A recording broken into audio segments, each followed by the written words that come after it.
Hello and welcome back to the penultimate Raw Sports Quaran-Stream of this term. And yeah, who would have? It's been a year of the pandemic, and we're still here, which is great. And sport has, after it had its bumps early on, but it has found a way to continue, and we're back here talking about a lot of the football news that's been going on. A lot of action has taken place. Coming up, we'll be talking about the Champions League games that took place earlier this week. We'll be previewing next week's ones as well. Likewise, with the Europa League, we'll take a look back at some of the ties from Thursday night, and as well as casting an eye to next week and seeing how they'll be resolved in the second leg. We will talk a bit about the Champions League reforms proposed by Juventus President Andrea Agnelli. Should they be implemented? Will this end talk of a European Super League? All that and more to come. As well as talking a bit about the surprise news yesterday. We're recording this on Saturday. On Friday, that Chris Wilder had been relieved of his duties as Sheffield United manager. At least that's how I think it was framed. But yeah, we'll be talking a bit about that because the club have not, as of now, officially confirmed his departure, but it's been widely reported that he is on his way out. So what is happening at Sheffield United? This is the right decision. We'll discuss that, and as well as doing a general sort of preview of this weekend's Premier League fixtures as well. So a lot to come on this show. So thank you for watching along. In the video description, obviously, follow our social media, our Twitter, our Instagram, all that kind of stuff. There's a couple of things to plug. First of all, before I bring on my guests, last week we released our interview with the BBC Sport journalist Katie Smith. Unfortunately, I've not been able to sort of put out a clip of it on social media yet. I'm planning to do so really soon. But the full interview is already up on our YouTube channel. It's available wherever you get your podcasts. If you just search Raw Sport Podcast, it is there as well. And it's on, for those who follow us on our Facebook page, it is there as well. So there are 3 ways to go watch it. Please go check it out. It was a really fantastic interview. For those who want me to just give a brief synopsis, we talked about the role of a producer on radio, which is interesting because student radio and normal radio, the role of the producer obviously varies differently. It's not just making stabs and graphics and all that kind of stuff. There's a lot more that goes into it. So we had a brief conversation on that. We talked about student sports radio and how important it can be and how much it can help you if you want to make it into a career, because Katie obviously took that route as well, albeit at a different university. What else did we talk about? We talked about her recent interviews. We talked about a recent interview with Taylor Townsend, the American tennis player, and why it's important to have stories like Townsend's out there to the sports media press. Taylor Townsend, if you don't talk to Katie Smith about racism and being a mother in professional sports, really important topics that, we don't really see a lot of as well. And talked about, what it's like to be the stresses of being, a female covering sports like football in sports media, where, a mistake, sometimes you can make a mistake and you get a lot of social media pushback. And yeah, it was a really interesting conversation. So I would implore you all check it out. We also talked about embarrassing student radio memories and just, will Brentford be promoted? I'm basically plugging the whole interview, so please go watch it. It was really good. And yes, the other thing to plug is we have, and everyone knows, or everyone mostly knows about Fantasy Premier League, but we are also now running a Fantasy Formula One League jointly with our sort of sister media team at the Ball Sport. It's on the official Formula One website, the official Fantasy Formula One website. If you don't know what Fantasy Formula One is, neither did I at one stage, but it is like any other fantasy sport. You pick your team of 5 drivers and a constructor, and your fortunes are determined by how well they do. So go join our league. We will have a link to that in the video description as well. Yes, and you can also message our Twitter account and Instagram account if for some reason, you need the league code or something like that. We will pass that on to you as well. But yeah, again, F1, Formula One coming up should be an exciting season, and we would love to have you involved in the fantasy league. So with all that done, with that preamble done, I think it's time I bring on everyone who's going to talk about this football today. So starting off with someone we haven't seen in a while, but someone who's I'm sure is excited about Formula One, as well as having a keen eye on Europa League. We've got Joe Spagnoli with us. There we go. Joe, how are you? I'm very annoyed, Josh. I've just opened my email and UPS have billed me 207 Great British pounds for import duty. So if any of the guests today voted for Brexit, thank you very, very much. Aside from that, though, the Europa League is keeping me going. Looking forward to discussing that, Chris Wilder, and just how lucky Manchester United got at Old Trafford earlier this week.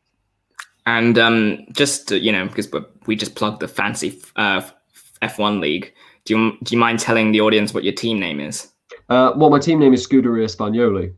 Look at my name. It makes perfect sense. I couldn't think of anything more creative. It's just very, very telling that I was DMing Josh very shortly after making the team and asking Josh, do I choose George Russell or Antonio Giovinazzi? And the immediate response was, that is only a choice with you, Joe, no one else. Looking forward to finishing last in the league. The beauty of how they've done the game is, one, the budgeting, because there are, and I don't know, we'll save this for another episode, maybe a F1 preview or something, but there are different strategies you can take with the fantasy game, which I wasn't expecting there to be, such a tactical element to the game, but also the fact that none of us can see each other's teams until the first race. So we're all in the dark about what our teams look like.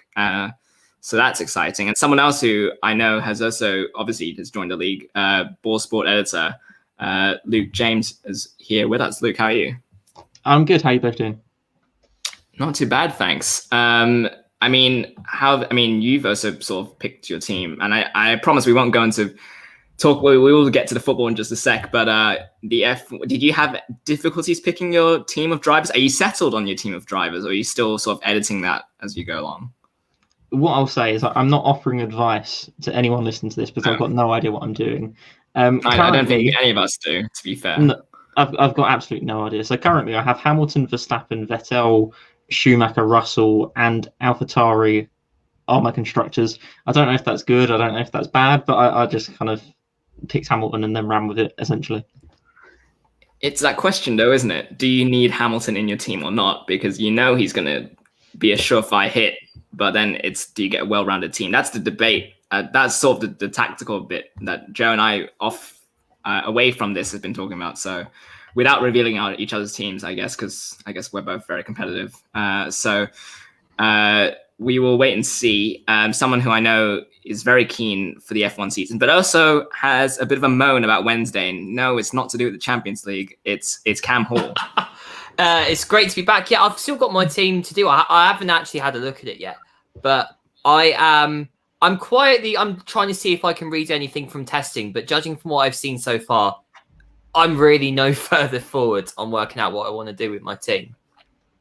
Yeah, I think, not again. I didn't mean for this to be sidetracked into an F1 thing, but Mercedes, if you go to the first day of testing, Mercedes did not have a good day, which may upend a few predictions here or there, but who knows? Anyway, as I said, you had a moan that wasn't Champions League related, so I'm sure our viewers would love to know, since a moan is always an entertaining one to listen to. Well, we don't always talk about League One, and so I'm going to bring League One into the show today. Portsmouth Football Club are this is obviously my local team, club steeped in history, yet we're stuck in League One at the moment, and we are literally on this torrid run of form at the moment, and things were looking really up. We'd had this sort of typical, this is a Kenny Jackett, our manager. This has sort of been the way that our seasons have gone.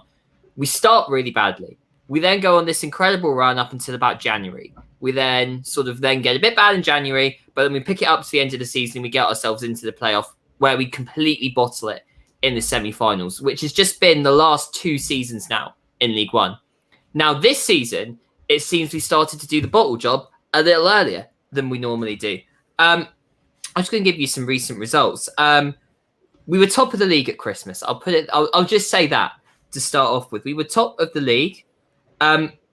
Since our last win in the league on the 16th of February. We've lost 1-0 to Blackpool. Oxford, okay, there was a win, so I completely forgot about that. But we got that a 1-0 win against Oxford, our traditional bogey team. All right, might be encouraging. 1-0 draw against Gillingham, one of the lowest teams in the league. We went behind and then equalised. It's a constant theme at the moment. Doncaster, 2-1 loss, 2-0 down, get literally a last-minute consolation goal. I mean, what's the point in that? Northampton, right, that was really annoying me last Saturday. Northampton are in the relegation zone. They're playing awfully. They have no rhyme. They have no rhythm. And yet we managed to go 3-4-0 down before we get our first goal and we lose 4-1. And come on, that is a game that we should be getting an easy 3 points out of.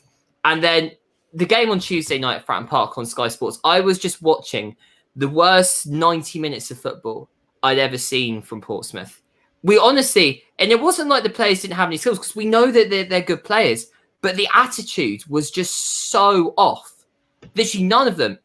The first goal came in from a corner, and literally none of them looked like they were going to the ball. None of them actually looked like they really wanted to do anything to clear it out. And they just gave the Sunderland player a complete run on goal. And I know, obviously, I think we're missing the fans at the moment. And Fratton Park really does rely on having fans in place and having that atmosphere. But the team just look completely dead at the moment. There's no attitude. And the thing is, Kenny Jackett, we've been in this situation so many times. And the boards have always stuck by him. He has a record of getting teams out of League One. But I feel now we've reached a stage where we can't have this going on with Kenny Jackett, because we're a big club. There's a lot of big clubs in League One, but we are one of the biggest clubs in there in terms of our history. And we have literally, over the last few seasons, the amount of players that we've lost because we haven't been able to get out of League One. Adam Webster, Matt Clark, Jamal Lowe. These are fantastic players that the club are just literally losing because we're stuck in League One, because we can't get a consistent run of form together that gets us into those automatic promotion spots. And we just lose momentum when everything seems to be on our side. So, yeah, that's my little rant. I've never really wanted Kenny. I've always been one of the more compassionate fans, shall we say, towards Kenny Jackett. Always about giving him time. But there are managers. We've seen the impact that Lee Johnson has had on Sunderland. He's completely turned that club around. And now they look like they could be getting up into the automatic promotion spots. I think we just need something like that to galvanise us. I feel Kenny Jackett has got as far as he can. And again, Michael Eisner has done a lot for the club, particularly financially. But he needs to look at the situation with the management, see that the players just aren't performing, the attitude has gone, and just put in a manager that's going to get us out of a scrap up into the Championship. Phil Parkinson is free. Neil Lennon. I don't know if Neil Lennon will want to come down to Portsmouth, but he's played in that Championship League One level before. He's a good manager. Just someone like that. If we can try and convince them down, we've got the money now to convince someone of that sort of caliber. So, yeah, it's been an extremely disheartening month. Although we have a game against Salford in the Papa John's Trophy final today for a trophy we're going to hold for one day. So perhaps there is some consolation there. Look, I am sympathetic to your plight. There's three things I have to say. First of all, and I know the Papa John has been a named trophy sponsor of this tournament for maybe a couple of years now. It still makes me laugh.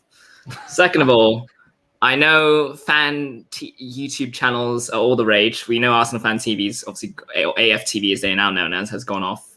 Check the Balls Sports interview with Robbie Lyle, by the way. Portsmouth Fan TV, there is something there. I think there's something there for you. Thirdly, as you can see, we've put the Twitters on. I'm plugging your Twitter here. Are there rants like this on Twitter, or am I? Do you know? I never really tweet. The only thing I ever tweet is my Raw shows. I feel I need to. I fear if I tweet straight after a game, or just start retweeting anything from the club, it's just going to be a sort of incomprehensible vent that I know I'm going to regret in the morning. So fair enough. Perhaps more morning after, I let myself take in how bad we've been, and then I can tweet something to slightly get rid of Kenny Jackett.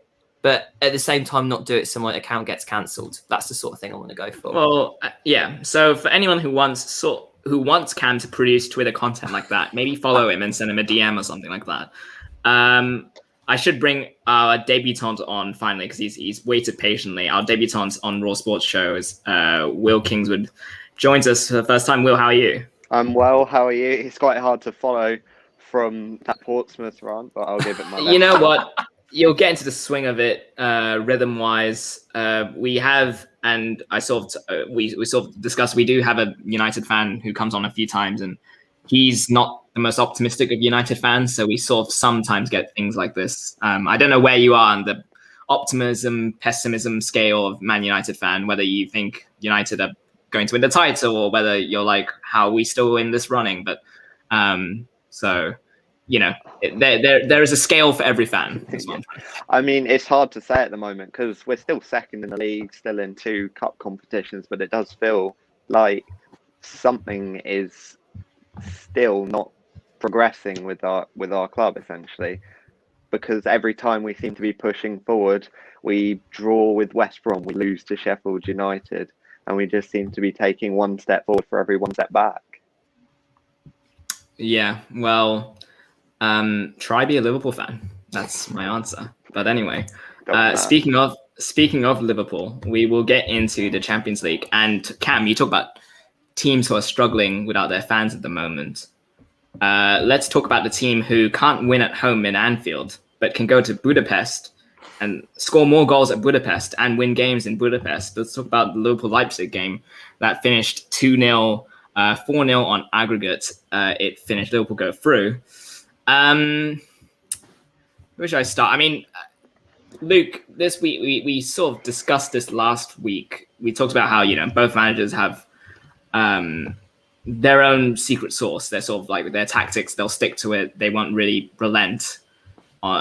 Was this a game? Did this play out how you expected? Really, both Leipzig would push people forward, and then Liverpool would sort of capitalize that and take advantage at the back. Is that sort of what you predicted and how it, you know, played out in the end? Yeah, I wasn't particularly surprised by how this turned out. I thought Liverpool, to be honest, I was slightly surprised by the scoreline. I didn't think Liverpool would win on the night, although I did think they'd go through. But in terms of kind of the shape of the game, pretty much what I had come to expect from this Liverpool side. And I think kind of an interesting point that was raised, I think, last week or perhaps the week before in the media is like, well, should Liverpool prioritise Champions League over Premier League? And I think at this point, the answer is relatively obvious. And I think that's how the mentality is looking. Of course, Carragher had that infamous remark that he said in Sky the other week. In the Champions League, it looks like a different story. Liverpool look really up for it. And I think there's something intangible that's different about them in Budapest compared to being in Anfield. So, yeah, I think it was a good performance. Nat Phillips in particular played really well at centre-back. So, yeah, I think there's definitely reasons to be cheerful about Liverpool going on in Europe. But obviously in the league, it's a different story at this point. Yeah, and Cam, I mean, you know, much has been talked about the struggles of Liverpool in attack. Mo Salah has not been as firing as well as he has been. Sadio Mane also had a bit of a barren streak. He obviously chose to play Diogo Jota instead of Firmino to kind of spark up and add some impetus to the attack, and it clearly had an impact. That obviously bodes well for them going forward for hopefully the rest of the campaign. I mean, Jota's been a star turn since he's got to Liverpool. Pretty much before he got that first injury, he was already in a really good vein of form. And he's come back from it, taking a couple of games, but now he's starting to produce those performances again that led to the questions over the front three at the start of the season. Liverpool, they have struggled with injuries this season, but the players that have come through, you know, have performed very well. I think moving Fabinho back into that sort of number 6 role in the midfield, where that is his natural game. I think having him in central defence, he's been all right. He's done what he needed to do. But I think back in his position where he's flourished and been such a central part of that team over the last few seasons, you can really see the impact it really has on the entire team. I think Luke is right. Liverpool have to prioritise the Champions League now because I can't see a path to them getting into top 4 at the moment because City are well gone. United are pretty secure. Leicester, Chelsea, Tottenham, any two of those 3 will probably get those other 2 spots. And I don't really see Liverpool being able to get back into that because the form of those 3 clubs is, I think, has a lot more momentum in the league. So this is Liverpool's best chance to get Champions League football next season. And I think just that galvanizing, I don't know, it's galvanized them. They do look a completely different team. I've watched, all of their last few league games, and the difference between the attitude in that game compared to the Champions League was just phenomenal. So Liverpool and Leipzig are not a difficult team. Are a difficult team as well. This probably could have been one of the most difficult teams Liverpool could have got in this round. Yet, there's never been a moment where I've thought, they're going to struggle, they're not going to get through here, which is, really not what you'd expect given how they've been playing recently. So I would say Liverpool need to put their emphasis on this competition now. That's where they clearly got the motivation to play there, and they've clearly got the talent to win it as well. So I think if this is where their attitude is, that's where they have to put their momentum. But it certainly looks a very different team. But I think this is probably their best chance now. Yeah. Yeah, and Cam, Cam answered that. Cam answered that really well. I want to ask Will now. What do you make of this? Because obviously football fans are very reactionary. So when Liverpool suddenly get a win, suddenly they're back. Do you think they're back at their maybe not their best, but to put on a good winning run again? And should they, as Cam and Luke have alluded to, should they focus on the Champions League? Because obviously in that tournament, you just need to win, albeit two-legged ties, but you need to just beat 3 teams really to make it to win the tournament. So is that something they should look at instead of the Premier League? I think it's really hard to say if they're back or not, considering the Champions League and the Premier League are such different competitions. In the Premier, you've got a lot more teams sitting back, and that seems to be the thing that Liverpool are struggling to break down at the moment. So I wouldn't say they're back. If they beat Wolves this week, I would say it's a possibility. But then you've still got the next few games. They've not got a game next week, and then they've got another week's break. So it's definitely something we'll have to wait and see. As to whether they should put all their eggs into the Champions League basket, I think that might be a bit dangerous, especially because you've got 2 really, really good teams in PSG and Bayern who are definitely still in the competition. And if Liverpool get drawn against one of them in the next round, then their Champions League campaign might be toast. Yes. Yeah, absolutely. There's obviously risk that comes with that strategy. Joe, we saw Fabinho was returned to his customary destroyer role in midfield, the number 6, having played as a centre-back for pretty much the whole season. And that obviously seemed to have an effect on Thiago. It freed him up to, do the things Thiago does best, passing the ball around, finding gaps in opposition defence. And as Luke sort of alluded to, the centre-back pairing of Nat Phillips and Ozan Kabak, a pairing I probably didn't expect to say back in September, came through with seemingly flying colours. Should that be a strategy? Should that be the formation sort of going forward? Should Fabinho remain in his number 6 role? And, what impact can that have for their defence, as we saw on Wednesday going forward? What impact can that have? Well, to be honest, in terms of the centre-back personnel, I don't think Liverpool have an awful lot of choice. Nat Phillips has kind of become a reliable-ish starter almost by default. And Ozan Kabak, obviously, it's fun. You said that you wouldn't have expected that back in September. I mean, the lineup was literally impossible back in September before he embarked on that disastrous project at Schalke. So, yeah, Liverpool don't really have, with the focused nature of their injury crisis, they don't really have an awful lot of choice. Those players need to perform, and that's it. As for Fabinho, though, you could really see in this game how much having a midfielder actually playing in position helped them out. It seemed like for the first time in a while, at least in the Champions League, Liverpool were able to branch out a little bit more. They've looked incredibly compact in the Prem. Tifo Football did a very good video about just how the compacted nature of Liverpool's defence has completely destroyed their team, defence and forward, right the way up to the attacking line, in terms of positioning, passing vectors, everything. What hasn't been discussed so far as I'm aware, is that going into this game, Leipzig were already 2 goals down. You put Liverpool up against a Bayern Munich, a PSG, but also potentially an Atletico Madrid, a Man City, potentially even a Chelsea in the next round, and that problem has not gone away. Psychologically, Leipzig were already pretty sure they were going out of this competition, I dare say, despite Liverpool's injury problems. So it's far too early to say they're back. It's also far too risky to say put all your eggs in the Champions League basket, because they were expected to do very well last year and they got absolutely humbled by Atletico Madrid. So I think it's too dangerous to make any reliable predictions about Liverpool at the moment, other than who's going to be starting at centre back. Yeah, I agree. And obviously, and it's interesting you talk about Leipzig thinking they were probably already out. I personally don't think this game mattered as much as it did to Liverpool, because Leipzig are 2 points behind Bayern. And in a Bundesliga, and anytime you are close to Bayern in a Bundesliga title race, I suppose you take that chance and you go for it, rather than expanding yourself in the Champions League, where in a tournament that realistically you're probably not going to be winning. So it makes sense, I guess. I mean, what I mean to say is I don't think it mattered as much to Leipzig as it did to Liverpool.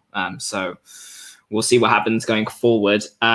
Just quickly, they play Wolves on Monday, as Will's alluded to. How do we feel that game's going to go briefly? Because Wolves, obviously a very solid team, have struggled in an attacking sense due to the unfortunate head injury to Raul Jimenez. Pedro Neto has obviously taken a lot of the attacking weight and has done very well. But defensively as well, Wolves don't seem to be quite the team they were last season. So this is an open question, really. Does anyone have any thoughts on that game before we move on to the other ones?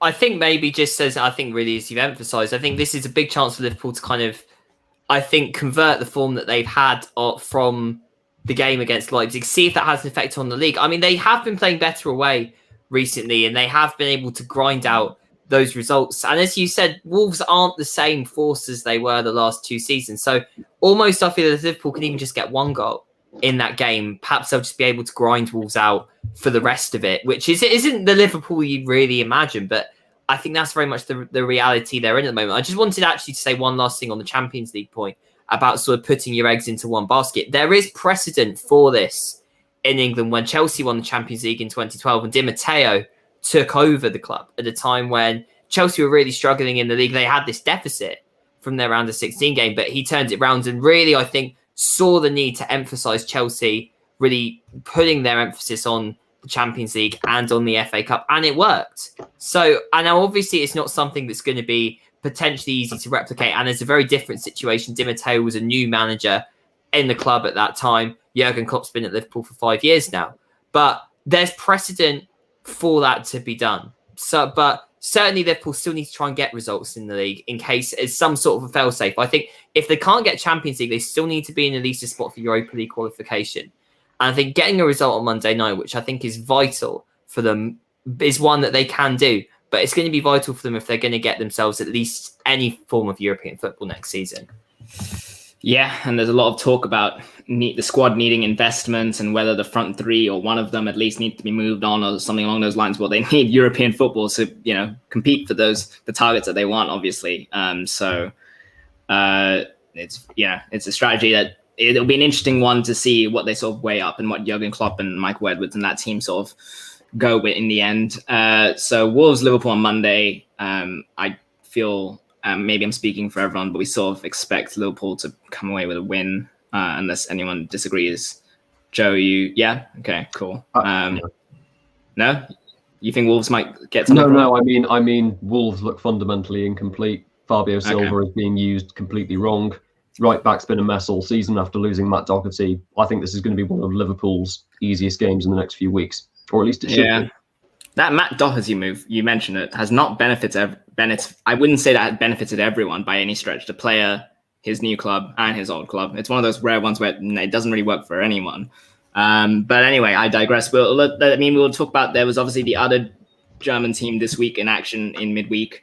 Borussia Dortmund drew 2-2 with Sevilla. Luke James, the only question I have on this game to talk to you is Erling Haaland is very, very good. I mean, yeah, more of a statement, but we'll go there. He's unbelievable, isn't he? I put a similar pitch in the Bourse Sport writer group. I just put Erling Haaland discuss. Ridiculous, isn't he? Really, let's be honest, completely ridiculous. And to pick out one incident from the game, the penalty, which got clipped up and made Haaland look somewhat worse than was actually the case, was really funny, because what happened was there was a penalty that was given. The goalkeeper saved it, but came off his line, so it had to be retaken. Obviously, before realising that the penalty was going to be retaken, the goalkeeper celebrated kind of directly in front of Haaland. Of course, the penalty was then retaken. Haaland scores. He then runs up to the goalkeeper, kind of shouts in his face and celebrates and runs off, and the Seville players chase after him.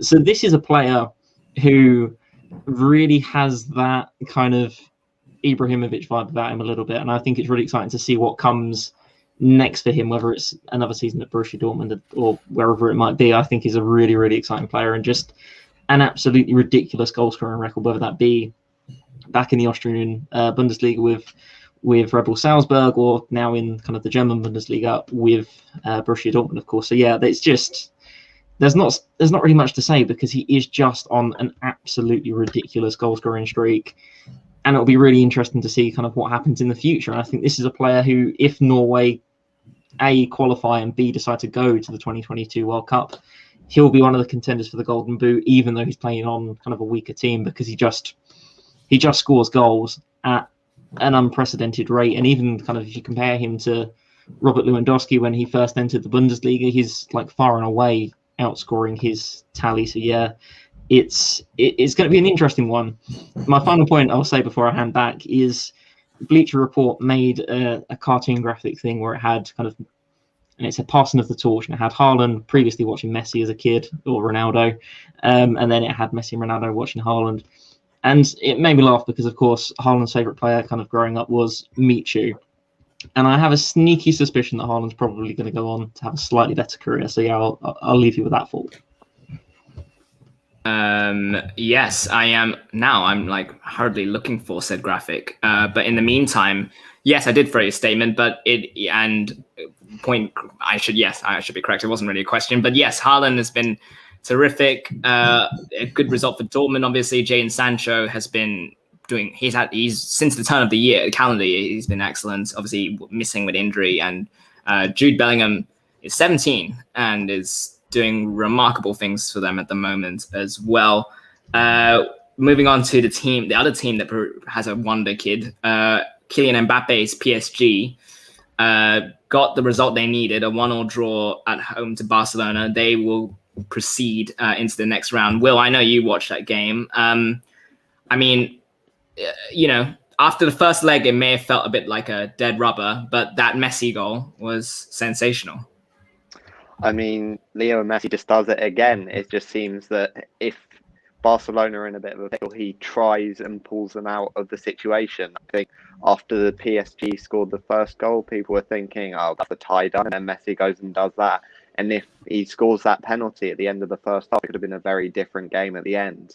I think one thing we just saw in the second half was Barcelona just can't seem to score at the moment. They just couldn't get the ball in the net. They were having so many opportunities, and they just didn't have the final end product to deal with. And I think that is something they need to sort. And I think I saw a rumor that they were lining up funds to bring Haaland to Barcelona, which I think could be the solution to their problem, especially if Messi stays as well. Yeah, and we have got that now graphic, so I need to share my screen.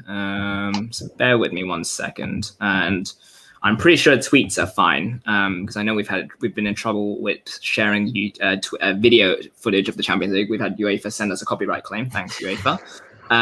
But Bleacher Report graphics, I think, are okay. So here's the graphic you're referring to. This is the one, isn't it? Yeah. Yeah. Cool. Yeah.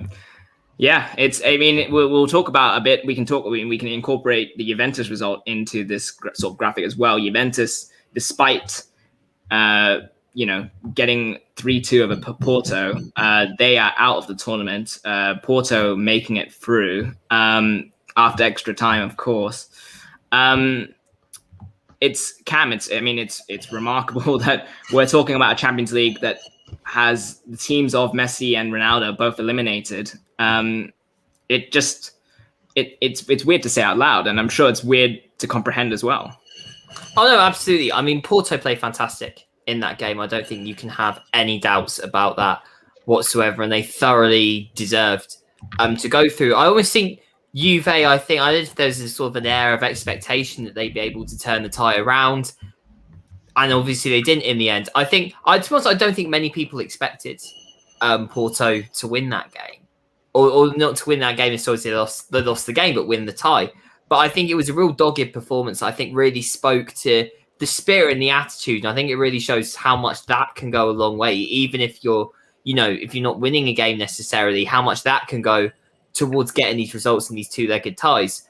I think people may judge, or I think underestimate Porto at perhaps their disadvantage. I think they will be, looking at the teams that have gone through so far, I think they will be the team that most of the big clubs left in the Champions League will want to play. But there is still a lot of quality in that Porto team. And as we've seen against Juventus, they can really pull off that performance. But yeah, I think this is the first time, I can't remember the year exactly, but I think it's 2004. I think the first time neither Messi nor Ronaldo are in the quarterfinals of the Champions League, which says a lot. If this is the moment of the passing of the torch now, whereas you have Haaland and Mbappe coming through, this may be the moment now. Yes, you're right. It is. Oh gosh, Ronald Koeman's decided to speak as I upload this article. I was trying to find a stat, and you are right. It is since 2004, 2005 that they missed out on the quarterfinals. Pop-up interviews, really annoying. But no, you are right. It is at Porto. I mean, full credit has to go to Porto. They're an exceptionally well-coached team, and it's Ronaldo, I guess, was brought over to win the Champions League for Juventus, and it hasn't come off, which is interesting. And given his wages and how that team is, if they want to invest, people are gonna have to make way. So it'll be very interesting to see what they do. And we'll talk a bit about Juventus and their president and his comments before the game in a bit. But Joe, just I guess an overview, a summary of these three games. Any thoughts before we sort of look at the upcoming games next week? Concerning the three games that we've just discussed, I've only got a couple of comments. Number one, I don't know if Erling Haaland's obviously taking over the world and the torch is being passed down to him. I discovered this week, and this genuinely scared me, that Erling Haaland's cousin, Albert Tjorland, is playing in the youth ranks of Molde, the team in the Eliteserien that Haaland used to play for. And Tjorland has scored 64 goals in 37 games. I know that's youth level in Norway. However, those are similar numbers to what Haaland was putting up, which means that we could well have genuine domination between the two cousins in football in the next few years, at least if your football manager Nostradamus comes true. Regarding the Juventus game, I didn't actually watch the full thing just because it was quite painful. And what's most worrying, let's just ignore Ronaldo for a moment. I think the argument that the Ronaldo project at Juventus has been a failure doesn't really work when you consider in the last couple of years, they quite clearly would not have won Serie A, especially not last year, if Ronaldo hadn't been in the team. So we'll focus on that. They need to win Serie A first before they can focus on a Champions League, which granted they have been doing, but problems remain problems. What was most worrying coming out of this game is that this Juventus team, for the first time in a few years, didn't look like a best 11. It looked like a collection of players of very asymmetrical qualities. And with the exception of Federico Chiesa, I don't think any player played to the best of their ability on that pitch. Juan Cuadrado in particular was flat out poor. And Porto, they love doing it in the round of 16 against Italian teams. They've knocked out an awful lot at that stage of the competition. And if people still underestimate them, I'm sorry, this is a team with genuine pedigree. 5 or 6 years ago, they damn near knocked out Bayern Munich in the quarterfinals. So against some of the injury-depleted sides across the European top 5 this year, I would not be surprised if Porto went quite a bit further in this competition.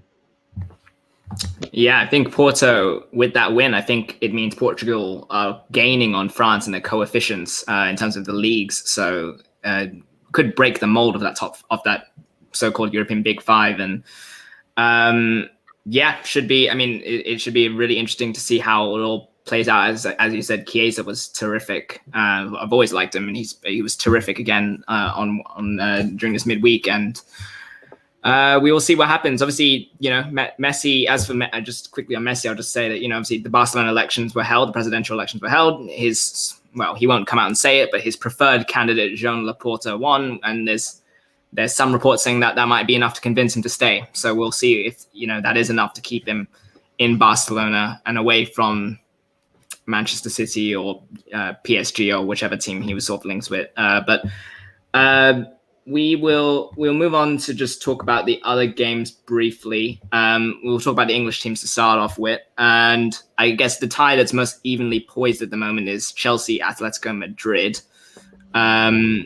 Just curious, Will, what do you reckon is going to happen in that game? Because Atletico have to attack, and we know Diego Simeone is not an attacking manager.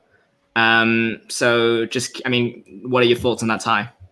I think it's probably going to be quite a defensive one. I think Chelsea under Tuchel have seemed to build up a defensive reputation, as well as like individual moments of quality of Mason Mount, and even Kai Havertz seems to be developing a bit more in today's game and last game. I think it will come down to a moment of quality as it did in the last game. And I think it's going to be a very close one. So I wouldn't put any bets on either team just yet. Yeah, and I'm just, as soon as the screen loads, I'm just going to load up. Here's how the first legs panned out for these ties. Cam, just to piggyback off Will's thing, it's going to be close. And we know Atletico have some dangerous players going forward. Luis Suarez obviously being the wily fox that he is in the box. João Felix is obviously a talented player going forward. And this could test Chelsea's defense, albeit Chelsea's very solid defense of late. Well, let's not forget, this is very much the same Atletico team that went to Anfield with a deficit last year and ended up winning that tie. So I definitely wouldn't put it past them to do something. I think Tuchel has definitely much improved that Chelsea side, especially defensively. I think, as Will really said there's a real defensive foundation now in that Chelsea side that was there at times under Lampard, but then really started to go haywire in that last month. And he's got the best form out of the best players about the club. People like Azpilicueta are playing some of the best football we've seen from them in a long time. And that's really, I think, helped that Chelsea side. I think Will is right. I imagine this will be quite a cagey game. But we have seen Atletico have really been a slightly more attacking side this season. I think having that partnership between Suarez and João Felix, they've really, I think, started to connect as a pair. And I really wouldn't put it past them to go to Stamford Bridge, maybe eke out a goal or two there. I think it's a very difficult one to call. I would put Chelsea edging it just. Either it will be a draw or it's going to be, or of course, if Atletico win the tie, it's likely to be away goals favouring them. So it's very close to call. But if I would say, I reckon it's probably going to be a draw, maybe a 1-1-1, a goal from either Suarez or Felix. And then I imagine someone like a Mason Mount getting the goal for Chelsea. But very, very evenly poised, as Will said. Yeah, I imagine they'll be wanting deja vu at Atletico, given that they knocked out Liverpool this time last year granted, the first leg I think was goalless, but in sort of similar circumstances. Obviously, should that game even gone ahead in the first place is another discussion, but I'm sure they'll be looking to evoke such memories in this tie as well. Luke, the other English team, Man City, I dare say this is a bit of a formality because they're home to Gladbach, who are struggling, and it pains me to say this as someone who watches Gladbach. They're struggling at the moment in the league. They lost again last night. They've now winless in 8 games. Pep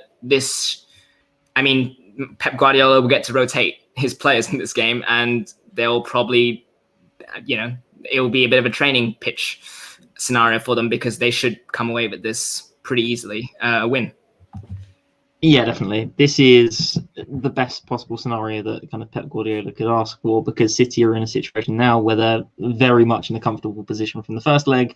And as you say, Josh, they're coming up against a team who haven't won in 8 matches. And of course, that coincides with them announcing that Marco Rose is going to be leaving at the end of the season, which when teams do that, when teams announce that their manager is going to go at the end of the year, it either kind of rejuvenates them and kind of pushes them on towards kind of their next milestone, or it just seemingly kind of takes the wind from the sails, and that looks to have happened with Mönchengladbach. So yeah, it should be an easy win for Manchester City, and I think Guardiola being Guardiola will probably set up with a completely rotated 11. give a start to someone like Zach Steffen, and it should be a comfortable win. And the thing is, without even wanting to be disrespectful to Mönchengladbach at the best of times, Manchester City are so strong kind of throughout the depth chart that a rotated City team should beat Mönchengladbach anyway. So for me, I don't think there's much else to say apart from the fact that this is a good opportunity for Manchester City to give some of the players who haven't been playing very much recently more game time. I think that's kind of going to be the most important thing from this match. Yeah, it pains me to say this, but yeah, it's interesting. Gladbach are really in a struggle. I know there's people chatting about whether Marco Rose will even last to the end of the season because of just how much of a nosedive their season's taken. And so, yeah, like you, I don't think there's a whole lot more to say other than City should go through. Joe, I wanted to ask you about Atalanta Real Madrid because I am skipping over Lazio Bayern, but that is also a bit of a formality. Atalanta Real Madrid is still, quite well poised for Atalanta. I mean, granted, they are going to be on the road, but they are, as you know, a very counter-attacking side that could find success on the road. I don't think this one's over. Do you think this tie's over? I certainly don't think it's over. I'm still staggered that the Remo Freuler's challenge in the first leg led to a red card. That is not a red card at all. The Italian pundits that I was following on Twitter that night were absolutely staggered by how poor the refereeing was that night. And if this ends up with Real Madrid winning, it will definitely be as a result of that decision in the first leg, because Atalanta handily had the advantage over Real Madrid in terms of their attacking play, at least for most of the game. If they're without Freuler, because I'm pretty sure if any appeal was lodged, I don't think it passed. That's a pretty sizable absence in midfield. Bear in mind as well, they're without the talisman Alejandro Gomez. People seem to have forgotten that, for me, the MVP of Serie A last year has moved on to Sevilla. So that's another massive loss, albeit one that's largely as a result of a fight on the training ground. Yeah, it's certainly not over, Josh, but in the wake of how things went in the first half and the mad race for top four in Serie A at the moment, I can't 100% predict that Atalanta are going to be putting 100% into this game. I think they may well be forced to focus on Serie A in the next few weeks because of simply just how good the other teams in and around that area are. Yeah, no, there has been a bit of a title race, a top four race as well in Italy. So yeah, circumstances may force their hand. Right there, obviously Chelsea, we mentioned they have, and at the time of recording, they've just finished their game at Leeds goalless. So the fact that they held them Bielsa side to nothing, which is super impressive. I think Arteta's the last manager to do that Premier League wise. And as for Man City, they play Fulham away. Maybe we'll talk about that one later because Fulham have become very much improved over the last month or so. Just briefly, Europa League. Let's go to, I guess, the blockbuster tie, and we'll go to Will, the United fan. 1-1 against Milan in the first leg. A set piece equalizer in the dying moments, which I imagine was very frustrating to watch. Does that leave you? Are you nervous heading into the second leg? What's the sort of feeling at the moment? Well, I think it was a really confusing game because obviously in the first 10 minutes, Milan had 2 disallowed goals, one of which from Kessie that I would be quite disappointed if it had been disallowed for us. But then we also missed 2 open goal chances with Maguire somehow putting it onto the post and Daniel James missing what was a reasonably tough chance, but he probably should still be putting it away. And then obviously Dean Henderson should probably be making that save against the Kier header in the 94th minute. Does it leave me nervous? Well, I mean, our away form is still really good. I don't think we've lost in any competitions for over a year away. So I think we've got a good chance, but I think it's very finely poised, and I think it'll just be the better team on the night will end up winning the tie and moving on to the next round. Yeah, and Luke, I know obviously I was lucky enough to guest on the Ball Sport podcast where we talked about the Europa League games in more depth, but didn't get to hear your views. So United Milan, what are your thoughts on how the game? Because I know you watched it and you were, as Will was, impressed by Frank Kessie, who put in a very good performance at Old Trafford. Yeah, he was outstanding.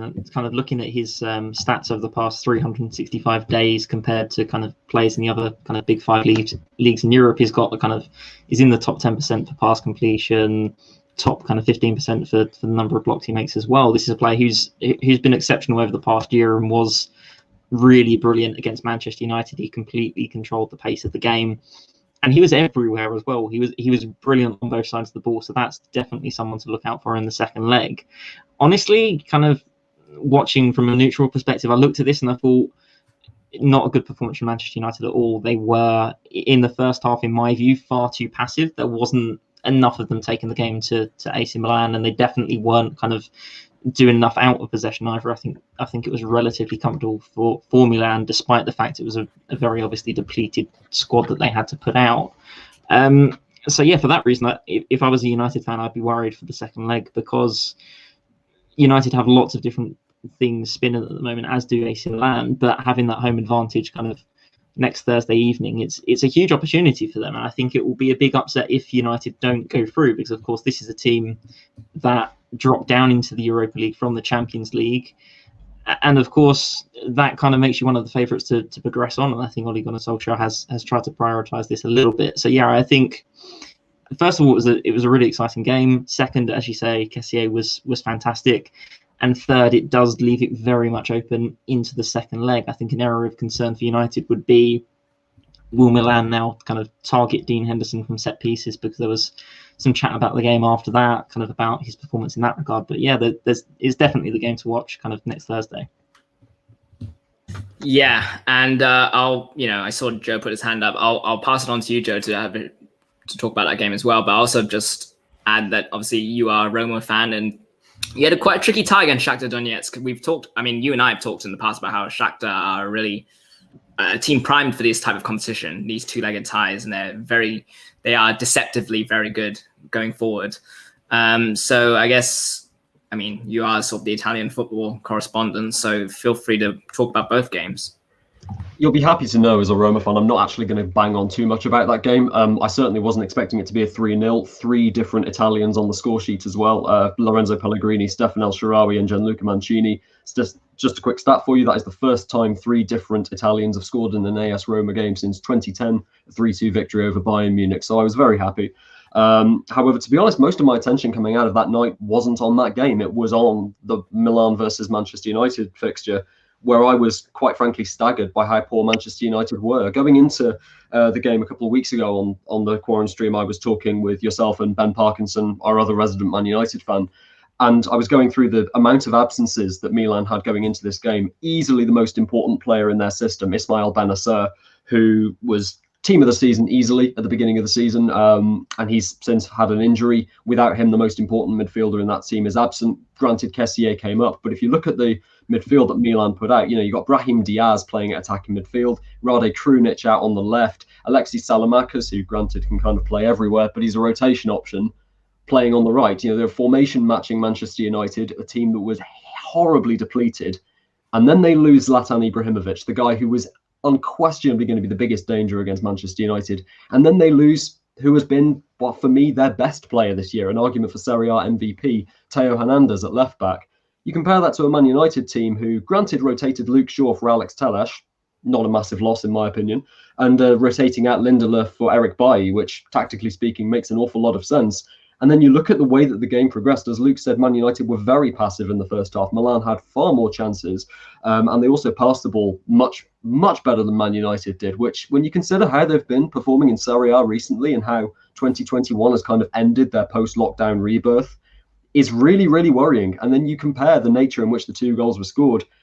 A moment of individual brilliance from Bruno Fernandes, bettered only by a moment of individual brilliance from Amad Diallo a couple of seconds later with an absolutely stunning goal, versus a Milan team that had so many chances. As you said, 2 goals disallowed. The Kessié goal, again, I'm not entirely sure it should have been. I haven't seen all the replays, I confess, because I was a little distracted watching the game. But again, Milan, honestly, they will rue the missed opportunities in this game. The Kiev header seemed very well deserved. Henderson did not have a good game overall, it must be said. And a quick note on Harry Maguire, one of the best defensive clearances I've ever seen. Just a shame it was on the wrong end of the pitch. Oh goodness, Will, I can imagine how you reacted to Harry Maguire's mishap in front of goal. Do you want to briefly just moan about Harry Maguire, or just recall your reaction? It's just like, how do you miss that? It's not even difficult. It's like right there. And he does seem to always have one or two moments in the game where he could do so much better. And especially if next week we're going to be playing with Lindelof, which seems to be the preferred option if we need to put out our first team. I could see a lot of things going wrong because it does seem to be the only defensive combination that we struggle with seems to be Maguire and Lindelof, and any other combination seems to be fine. So I do think that this could be a bit more of a problem than maybe I was originally suggesting. Yeah. I mean, it's interesting, Joe. I sort of, I think if both sides were fully fit, I would probably opt for Milan's squad over United's, which is an interesting thing to say. But like, I feel like there are more options.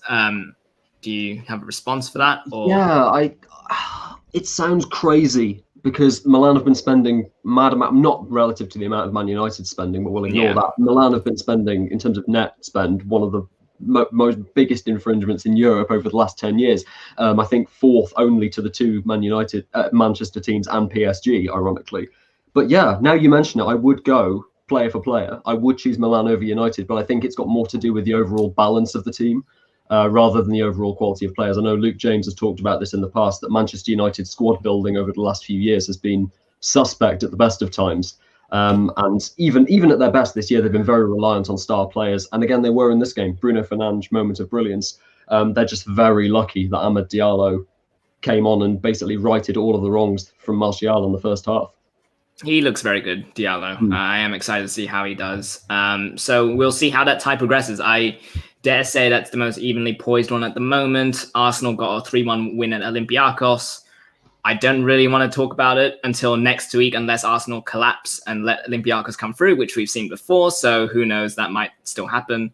But for now, they did what they had to do. And in the other game, Spurs came away with a 2-0 win against Dinamo Zagreb. Again, they did what they had to do. Well done to them. They can enjoy a trip to Croatia next week in the middle of a packed schedule. We will get to the Premier League in a bit. To be honest, it's not too many. It's not a blockbuster lineup in the Premier League, I'd say, this weekend.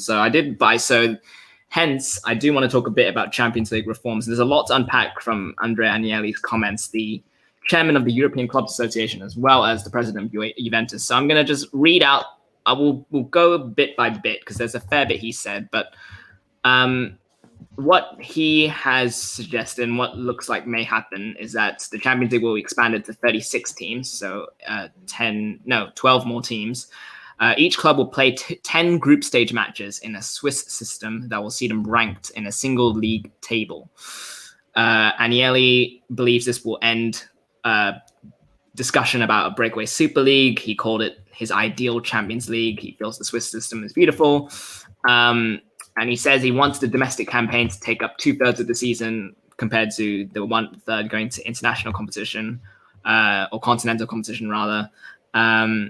He wanted to strike a balance for that. So let's just start with that first. And granted, I should also mention that how to pick those teams, I mean, it's not been widely said, but we sort of expect that sort of helps those who have pedigree in the competition as opposed to random teams like a Leicester, for example. Well, Leicester's not random, but certainly like, teams that have sort of less pedigree in the competition. So Cam, I'll start with you. Do you want the Champions League to be changed, or are you happy with it as it is at the moment? Well, firstly, with regards to the Swiss system, I will admit I know nothing about the Swiss system, so I'm probably not the best to talk about that as a model. But certainly, based the Champions League at the moment, I don't think there's much wrong with it. And I think that's why this particular format has persisted for over a decade now. Because I think people have kind of realised that it rewards the best performers within the league each year. It gives teams like Leicester, when they won the Premier League, a chance to play some of the best teams in Europe almost as a reward the following season. And it also, in many ways, because you have these clubs that have a lot of history, if they have a bad season, they have almost the punishment of not qualifying for the Champions League. And we've seen it's galvanised them. When Chelsea won the title, in 2017, a year after their disastrous post-Mourinho season. I think not having the Champions League, I think almost galvanised them into going, oh, well, we've got to do something now. We've got to make sure we get back into the Champions League. And they did it in the best way possible by winning the league. So, yeah, the Champions League is the pinnacle. And the current format in terms of qualification works in the sense that you're rewarding the teams that do the best. And so they have the right to qualify and be at the pinnacle. What I fear you do if you start introducing history involved. I understand history when it comes to things like seeding teams in the competition. That makes sense. But when it's something like in terms of who can actually play in the competition, there's two problems I see with that. Firstly, you're not always getting the best teams in. You know, Manchester United don't deserve to play in Europe just because they're Man United. They deserve to play in Europe because they're the best, that they meet the criteria in the league to do so. And if there are better teams in the time in England, then Manchester United should not be playing in Europe. We should be rewarding those teams that have done better.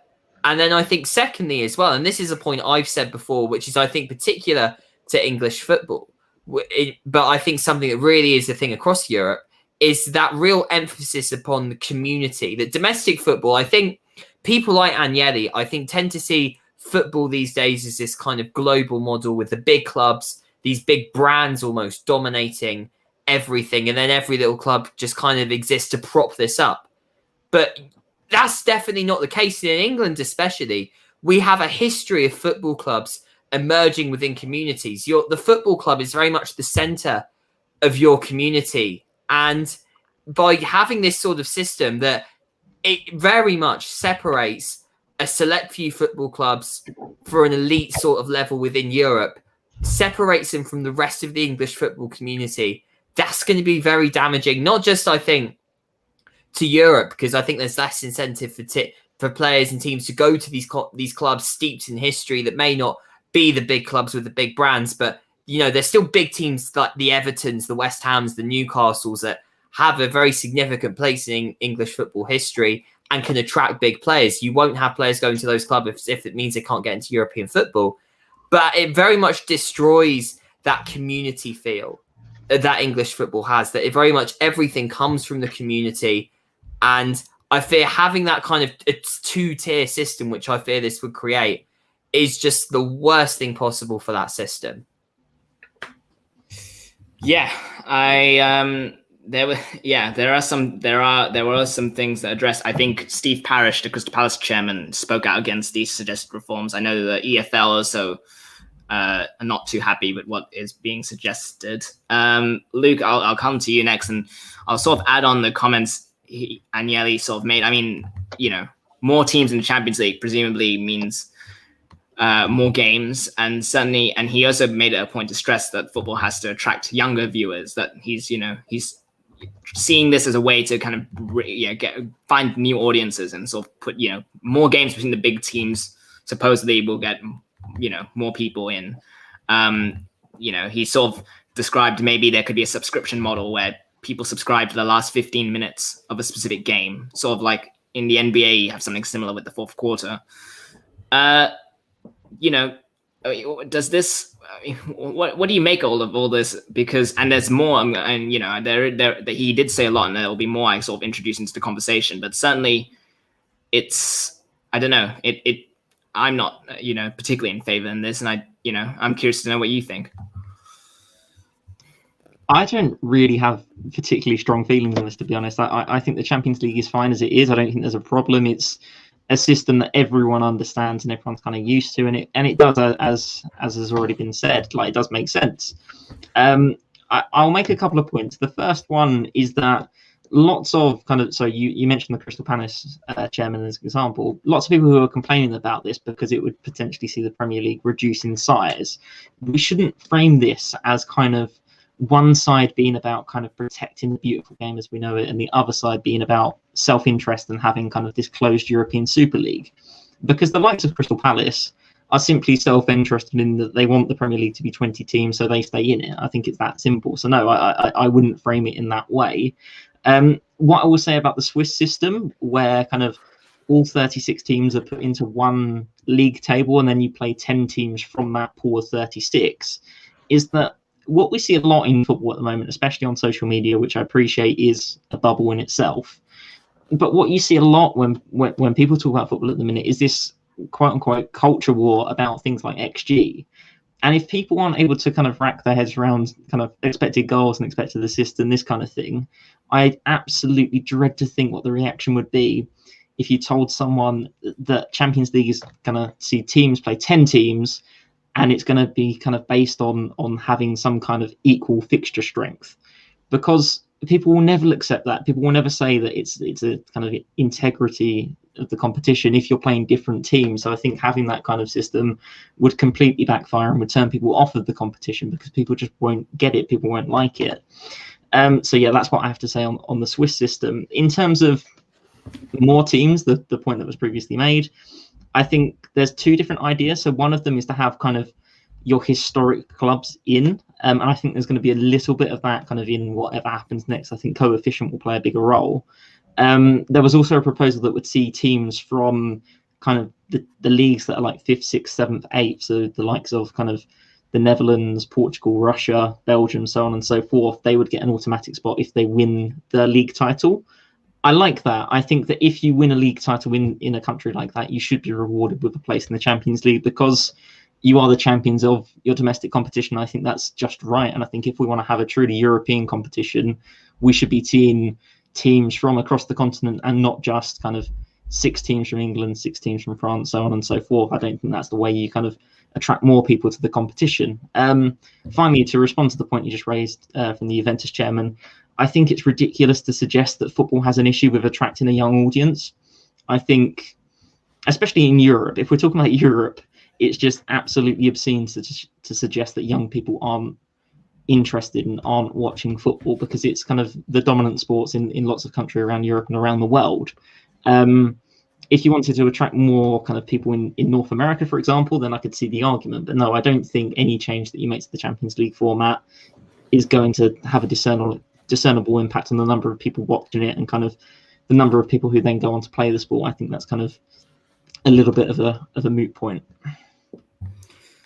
Yeah, I agree with you. I mean, as we've seen with Porto's success so far in this competition, and we see with Ajax making the semi-final last year, 2 years ago at least, that also lends credence to the fact that those teams deserve a place in the tournament without having to navigate qualifying rounds and so forth. I know this is a bit of a heavy discussion, so Cam, I do know you have a bit of a hard out, so I'm prepared. So with this conversation being a bit of a tricky one to sort of find an exit point, we'll let you go in just a bit. I just want to ask: is there something? Just a brief pause on the Champions League thing. Is there something you're excited to watch this weekend, football-wise? Is there a game you're looking forward to? North London Derby is the big game this weekend. I'm really looking forward to it because Arsenal and Tottenham seem to have hit themselves now into a good run of form, and they've really, I think, settled on a style almost. Tottenham, I was talking them up a lot at the start of the season when they were on this good run of form, when they were near towards the top of the table, and I was really excited.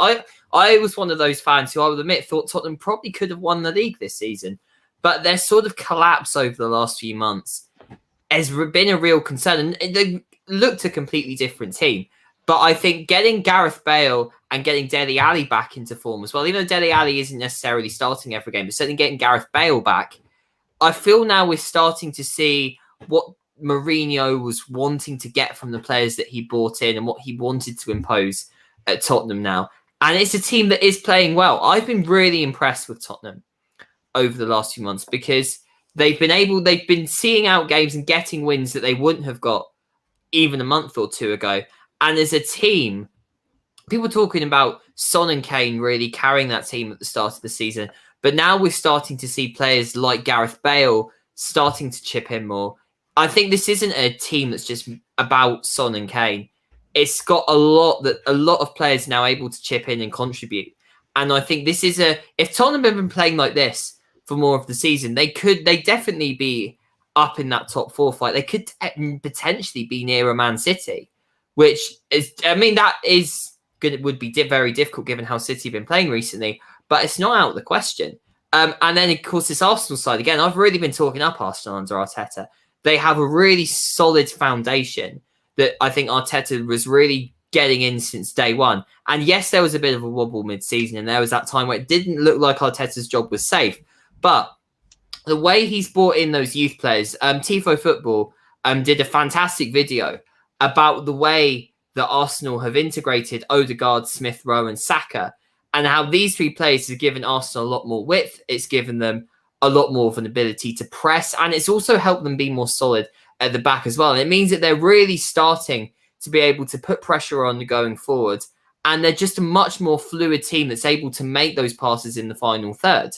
And Arsenal have really come on. So I think this is going to be a really good game, not just because it's a North London derby. The North London derby is generally a very good game, but it's the fact that you've got two teams who I think have really developed this season after reasonable starts, quite a slump mid-season, but they're now sort of coming into this sort of style of football that if they can carry it on, I genuinely think could see both clubs competing for top four next season. I feel we're in a real transition. Certainly Arsenal have been in a real transition phase, and I think we're starting to see them come out of that now with some form of style and identity that Arteta has really been trying to put in, and the youth players that he's brought in have been fantastic at doing that. And I think it's a real good thing for Arteta to now really have his mark laid on that club.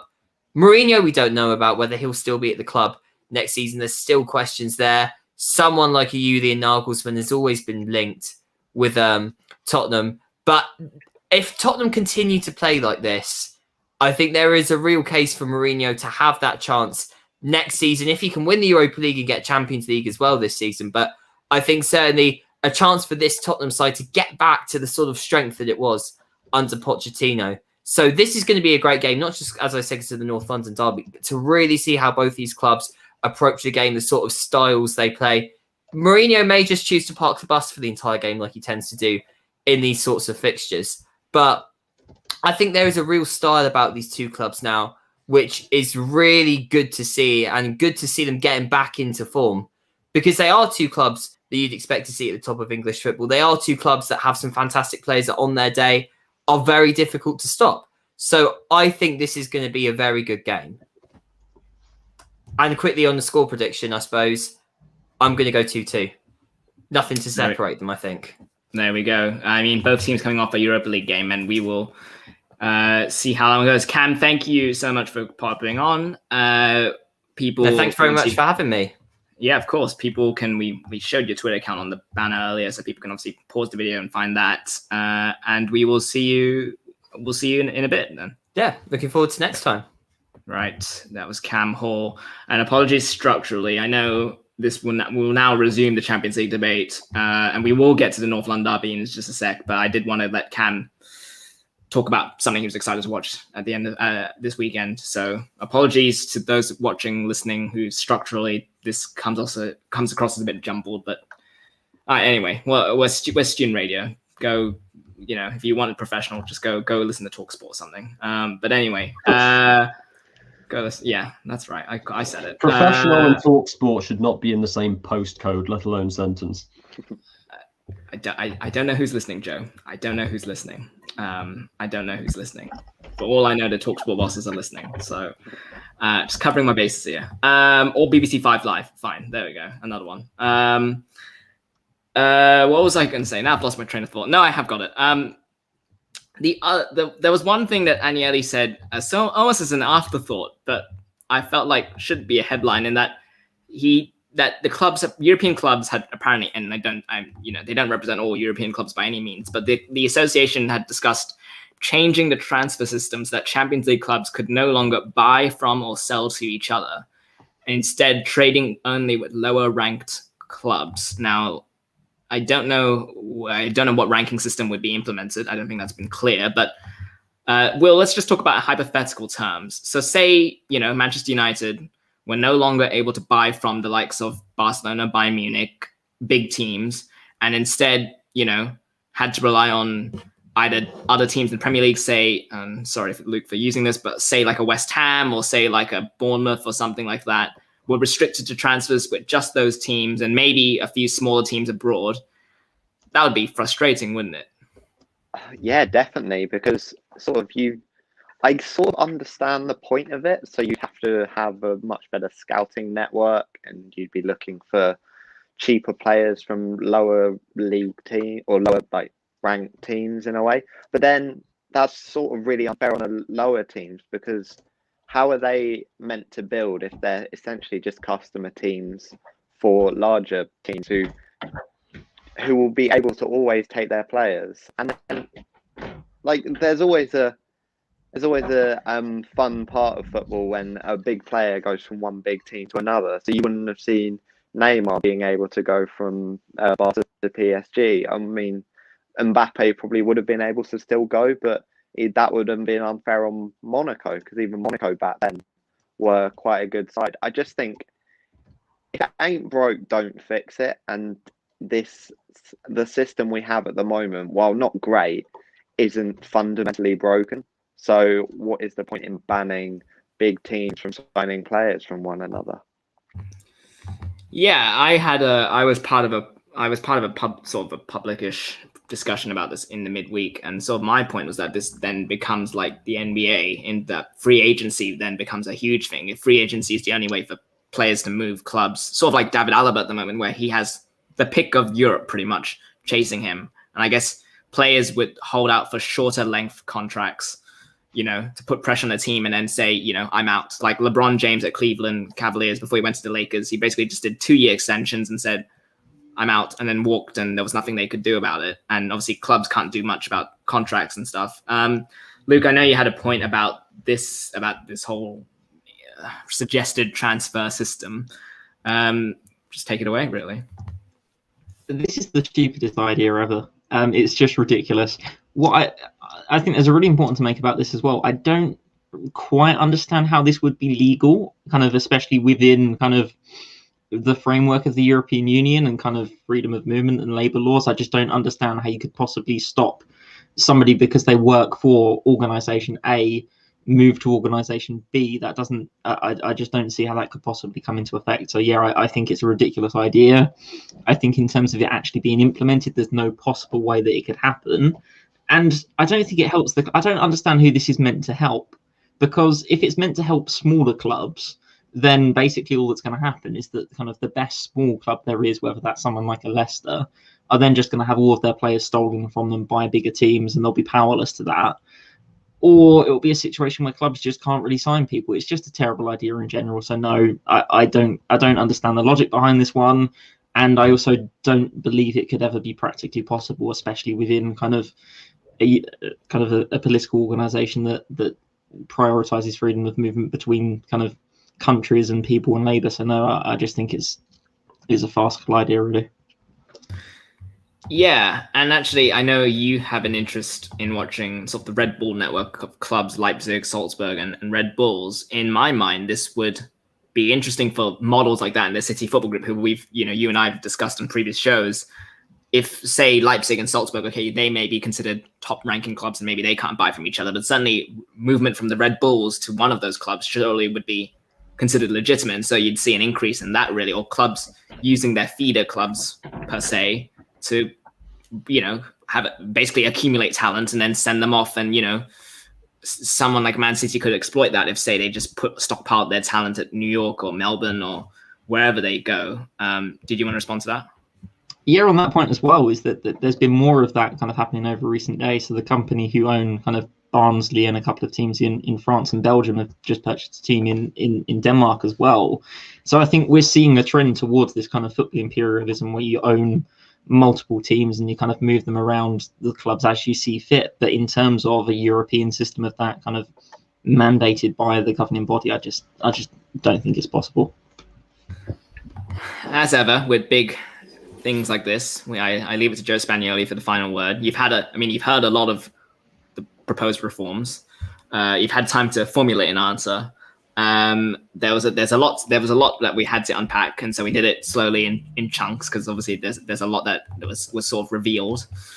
Yeah, I mean, what are your thoughts? I mean, I knowing you, I'm guessing you don't want any changes, but I'll let you explain why. And does this, would this even kill off talk of a European Super League? Would would these reforms suggest like succeed in that front, or would that conversation still go on? Considering that a lot of the arguments for and against a European Super League are based on meritocracy versus history, I think it's just another form of European Super League, just of a slightly lesser extent. More on that in a moment. Nothing says fairness and transparency more than the top clubs being able to hold on to their most prized assets and having no challenge whatsoever. This is more or less, for me at least, from Agnelli's perspective, reason number one why Ronaldo will not be allowed to leave Juventus for Real Madrid at a bargain price, and why Real Madrid would not be able to sign Erling Haaland or Kylian Mbappe should that deal not go through. So I can see why Agnelli in particular has a case towards this. I can't see how it helps anyone else. In terms of the historical coefficient, fans of Nottingham Forest and Aston Villa must be very happy. If I have an issue with the Champions League, it's actually that it's too big. I think it's ridiculous that even if it benefits clubs like my beloved AS Roma, I think it's stupid that clubs that finish third and fourth in their respective top 5 leagues get a place in the Champions League, and yet the winners of the Polish Ekstraklasa, the Slovakian top division, Romania, they don't. For me, it's just stupid. It's called the Champions League for a reason, and it's supposed to represent all of UEFA. Agnelli is backpedaling, basically. He's saying, it's very, very funny, that quote, this is going to, kill off talk of European Super League, conveniently trying to disguise the fact that for about 2 years, maybe more, Agnelli has been the number one driving force behind a European Super League, exterior to anyone else in Italian football, and indeed Juventus themselves. It's just been Agnelli, although that hasn't stopped the English sporting media from labelling it as an Italian/Spanish project with Florentino Perez supporting them. And this is my final point. A few months ago, I did a rant about this, which I'm trying to stop this from being as long as, where I exposed basically that the support for the European Super League was not coming from Spain, it was not coming from Italy, and it certainly wasn't coming from Germany. The plans for an 18-team league included provisions for at least 5 English Premier League teams with 1 or 2 guest slots. In the wake of the Project Big Picture failing, Manchester United and Liverpool came out in favour of a European Super League, and Chelsea, Arsenal and Tottenham Hotspur were 3 of the other clubs in support of it as well. Manchester City were also rumoured to have an automatic place and an interest in creating the European Super League. It has been 4/5 months since that happened, and I have yet to see a single English sporting media outlet discuss how these clubs are going against the English Football League, the history of English domestic football, and how the European Super League, formerly pushed by Andrea Agnelli, has become an English Big Six project. And I see absolutely no reason why English sporting journalists cannot look in the mirror and see that it's their clubs that are responsible for this. I am fed up of having my country and La Liga being demonised for this. Agnelli is one guy. There are 5 clubs in the Premier League in support of a Super League. Why is no one talking about this? Fine. Well, that was worth the wait. I will say it's not. I mean, Agnelli, Bartomeu as well, before he obviously left. Yeah, but he's gone. Yeah, that's true. It doesn't matter. He's gone. It's individuals, it seems. I don't know if it's the consensus is like whole clubs are in favor of this. I think it's certainly individuals and those in power, at least at their club. Will, I know you wanted to make a point on this. Feel free to take it away. Oh yeah, just going back to the transfer thing. When you mentioned the networks of clubs, surely you could just see the rise of 3-way deals. Surely a team would be allowed to trade with a team lower than them. So what they could do is just, so let's say United wanted to sign Haaland, for example. So Haaland goes from a big like Dortmund to a small club to United, and then both United and Dortmund give the smaller club some money. So it just seems there is no real way that this policy could ever be implemented. And I do think it was something, maybe it's just something Agnelli thought of while he was in his interview room and decided to throw it out there without actually giving consideration to what the idea would actually mean.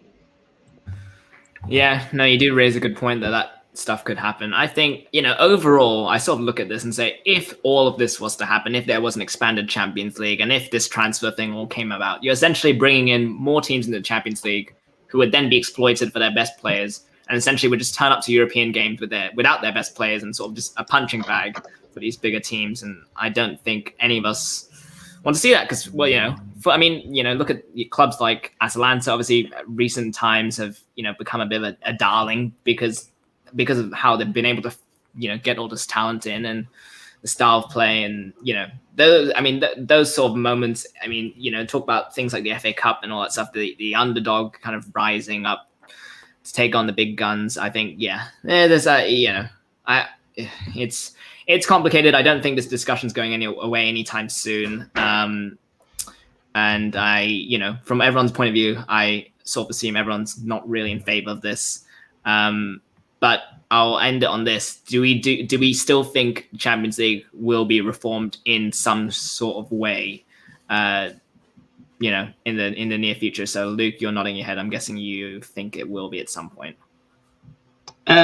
Yeah, I think the alternative is UEFA lose even more control over what's happening. I think what we're seeing is kind of FIFA and the confederations are trying to wrestle back control from kind of national organizations and teams that are wanting to break away. So I think there'll be some system put in place that kind of consolidates the Champions League and what it currently stands for. So I think ultimately they want to make more money. That's the motivation, and it's also just to keep European football together. So I think change is inevitable, and it's important to remember that things always change in football. I mean, kind of go back 30 years, the offside rule was different, the back pass was different, the Bosman transfer ruling didn't exist. So it's inevitable that something will change. So it's just a matter of time. Yeah, absolutely. And Will, irrespective of your take on it, your viewpoint, do you think change is sort of coming anyway? Yeah, I think it will. I think money will always come out on top in a way. And I think at the moment you're seeing the bigger clubs are having more and more control over football in general, especially in Europe. And I think at some point it will have to give, and there will be changes that benefit the bigger clubs more. Yeah, and Joe? Obviously I'm against this. The one point that hasn't been discussed yet is if this is, as we say, a financial move and in favour of TV revenues, either in the form of a European Super League or a reformed Champions League, in a climate where the football bubble could just be about to burst. After so many years of investment, player wages at top clubs are going to go through the roof as a result of the focus on TV rights. And that is the last thing football needs right now.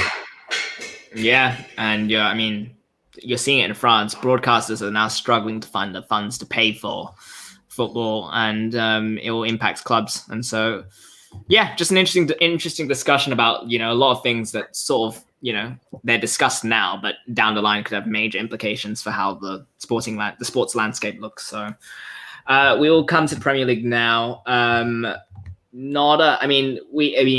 sort of mentioned it and sort of laid it out. The blockbuster game, I would argue to say, is probably the North London derby.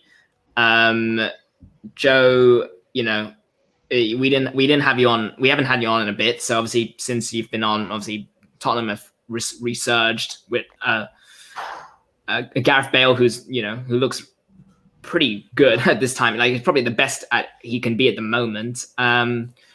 Against Arsenal, who a bit Jekyll and Hyde, but you'd hope you'd at least expect that in a derby they'd come out a bit more spirited. Any thoughts about the game? To be honest, the last time I was on the Raw Sport Quaran-Stream talking about Tottenham specifically, I was criticising Gareth Bale before he put in a 9 out of 10 performance and seemed to single-handedly rejuvenate Dele Alli's season. So as with basically every club in the English Premier League this year, anything I say now will be inaccurate in a week or so because basically no clubs are consistent anymore. All I'll say about Arsenal is I'm hoping that the Jekyll and Hyde curse will end because Thomas Partey is back from injury, and call me a contrarian. On paper, I think he is the best player at that club. I think he can add so much from midfield. I wouldn't be surprised if he scored this weekend. But again, the North London derby, I know it's historical and it means a lot to the supporters of those two clubs. But honestly, the way these clubs are playing at the moment, it could be a match that decides 10th place. My God, have these clubs fallen a long way in the last couple of years. It probably will end goalless, just given the trend of how supposedly the Big Six encounters have gone through. That reminds me of something. Sorry. At the beginning of the year, Cam Hall was here, myself, you, and Carl Henningway. Every single one of us projected that Pierre-Emerick Aubameyang was going to win the Golden Boot this year. How far has he fallen? Never mind Arsenal Football Club. I want to say I don't remember predicting that, but maybe I did. And I mean, you seem pretty confident, so maybe I did. All right. Another one we can add to the pile of bad predictions we've made on this show. But I will say, I mean, you've sung the praises of Pierre-Emile Højbjerg on this show before. Partey vs Højbjerg will be an interesting battle, the battle of the number sixes, I dare say. But the other game on Sunday that I guess is of notable interest, United West Ham, Man United versus West Ham. Of course, we've got fans of both teams, which is exciting. Let's start with West Ham, because we haven't, we talked a bit about United and Europa League. We'll start with West Ham. Obviously, Luke, and we have the table. Just bear with me 1 second. There we go. Since I think last week, you've leapfrogged Everton into 5th place now. You're 3 points away from Chelsea, who obviously, as we said, drew goalless at Leeds. So, an away victory at Old Trafford, and I'll leave you to suggest how possible that is. But certainly, that would put you in a really good position. What are the hopes like ahead of this game? I mean, I think removing all kind of journalistic integrity from this, I'll just speak as a West Ham fan. The fact I'm smiling right now feels so good, because normally when we mention West Ham and I talk about West Ham, it's always this kind of slightly glib, pessimistic view. But at the minute, everything looks great, and people are talking about Craig Dawson going to the Euro. So it is truly sensational what's happening at the moment.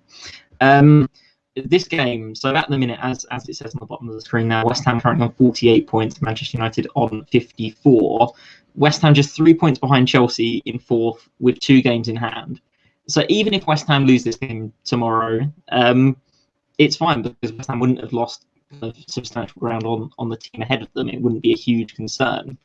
And I think, speaking kind of purely with a West Ham support hat on, I'm not expecting West Ham to finish in the top 4. Of course, I'm not. I'm not particularly expecting West Ham to finish in the top 6. So the longer this run goes on, and the longer that West Ham can sustain where they currently are in the table, that's brilliant. And we'll just see where we end up. I think, to talk about the game tomorrow, there's going to be a couple of interesting things to see from a West Ham perspective. So the first question is, how does David Moyes set up? Does he go with a back 5, or does he go with a back 4? Either, I think, is an interesting choice. And what I would say, kind of revisiting what we spoke about earlier in the show, from a purely partisan perspective, Manchester United conceding that last-minute goal to AC Milan is fantastic news for West Ham, because it means now that they have to go into that second leg and take it really seriously. So the question will be, how do United set up? How do West Ham set up? So that's the first thing to consider. In terms of West Ham's lineup, obviously, Jesse Lingard is unable to play because he's, of course, a Manchester United player full-time. So how do West Ham fill that hole? My suspicion would be that we'd see kind of Saeed Benrahma come into the team and start. He's kind of been in and out of the lineup recently. So, yeah, that's probably the person I'd pick to fill in for Jesse Lingard. But as a whole, and I'm sure you'll come back to me before we finish the segment, I just think it's a great time to be a West Ham fan, because it's funny. It's truly hilarious that West Ham are 5th in the Premier League at this point. So whatever happens tomorrow, I'll probably be watching through my fingers, because that's just how West Ham play at the minute. It's very defensive. It's very much soak up the pressure, get the ball wide, put it in the box, and we'll make play from that. And that's completely fine. That's perfect for us. So yeah, I'm enjoying the run. I'm hopeful that kind of we finish in the top 7. I will say this before I hand back. Mark Noble, absolute legend, leaving the club next year.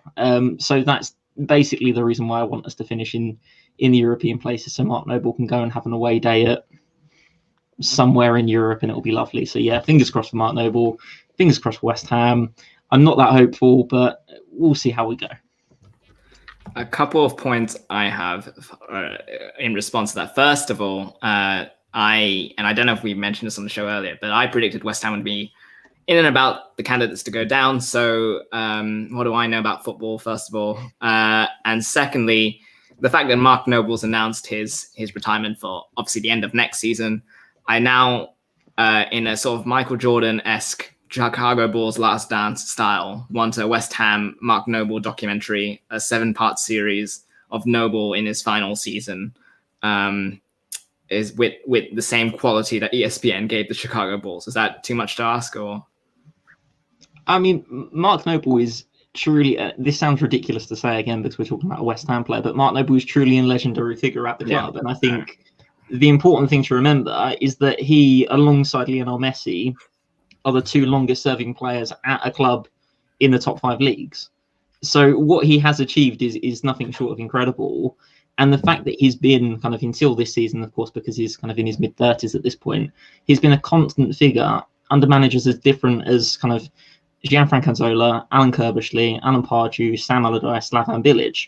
he's been important under all of them, including Manuel Pellegrini as well. So this is someone who is incredibly well thought of at the club, has had a really good career, and probably should have gone to the Euros in 2016. So yeah, I think next year will be really interesting for him. I do really hope that he gets, as Joe's put in the chat, an away trip to Kazakhstan, because what says swan song quite like that? And I think the important thing to remember with West Ham is a couple of years ago, we were eliminated in back-to-back qualifying years by the same Romanian team. And I said this last week, but I just hope we get redemption for Mark Noble. That's all I want. I just want to see Mark Noble win a game in Europe. That would just be wonderful. So yeah, I'm hoping for a Europa League group stage against kind of a couple of teams from Cyprus. That would be nice.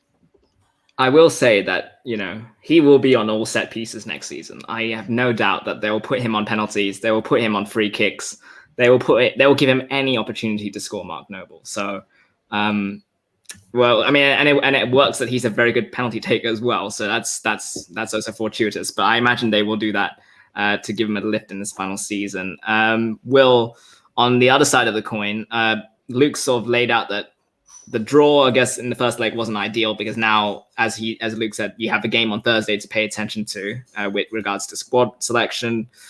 There was another point I was going to make, but I've sort of forgotten it because of Mark Noble. So that's great. How concerned are you heading? Oh no, I do remember. West Ham. We talked about Dean Henderson, making that error at the set piece. West Ham, obviously known for having some really good headers of the ball. I know Thomas Souček has scored a lot with his feet as well, but his size makes him a threat at set pieces. Craig Dawson as well. Aaron Cresswell obviously is a very good set piece deliverer. Don't know if deliverer is a word, but there we go.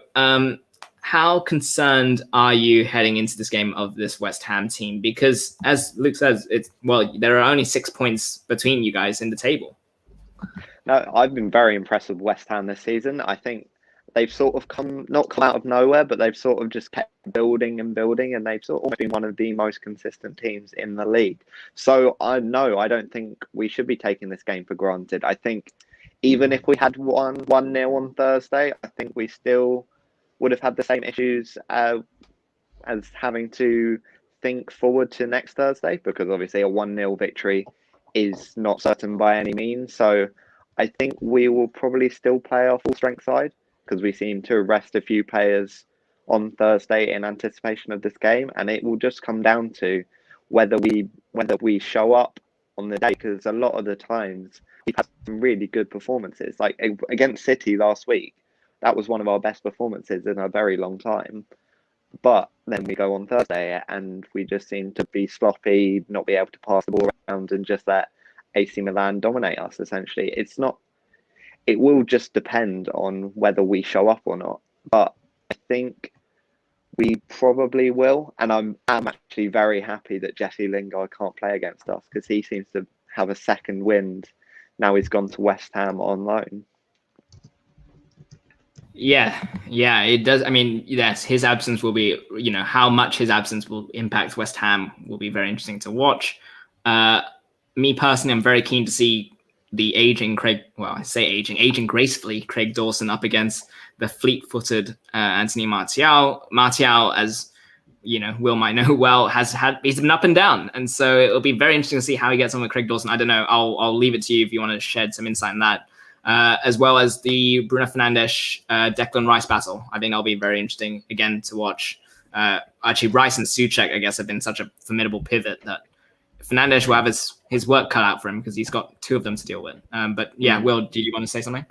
I mean, yeah, I'm not an expert on West Ham's defense, so obviously correct me if I'm wrong. But I think that might be one of the pivotal battles. If Martial can improve basically and start getting in behind their defense, Bruno has the quality to put balls in behind. So if he can get 1 or 2 chances onto Martial or Rashford's feet, then we might be going 1 or 2-0 up. It seems to be that if we get a goal early, then teams sort of have to start chasing the ball, have to start pushing up, and that is where we seem to be coming into our fore at the moment. I remember the game earlier in the season, we were very, very lucky not to concede more than 1.